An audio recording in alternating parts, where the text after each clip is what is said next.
పుష్కలంగా ఉన్నాయి. పిల్లల్లో ఎందువలన ఈ లక్షణం వస్తుందనే అంశాన్ని పరిశీలిద్దాం. మట్టి తినడాన్ని మృద్భక్షణ అంటారు. ఇది సాధారణంగా రక్త క్షీణత, అజీర్తి, నులిపాములు, ఏలికపాములు చిన్నపిల్లల కడుపులో ఉన్నప్పుడు ఈ లక్షణం వస్తుంది. శుద్ధ మట్టి, నామశుద్ధ, బలపాలు తినాలనిపిస్తుంది. ఇంతటితో ఆగుతుందంటే కానే కాదు, ఇతర వ్యాధులు వచ్చే అవకాశం కూడా ఉంది. అందువల్ల దాన్ని నిరోధించేందుకు మందులు వాడాలి.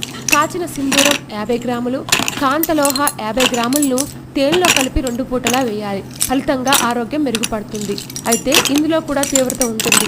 ఏలికపాములు, నులిపాములు ఉన్నట్లయితే 1 గ్రాము విడంగాది చూర్ణం, 50 గ్రాములు కాసిన సింధూరం తేనెతో కలిపి 2 పూటలా తినిపించాలి. పండ్ల రసాలు, మామూలు భోజనం, పౌష్టికాహారం ఇవ్వాలి.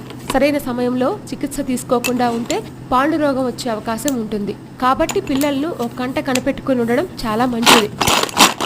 మరిన్ని విశేషాల కోసం మా ఛానల్ని సబ్స్క్రైబ్ చేయండి.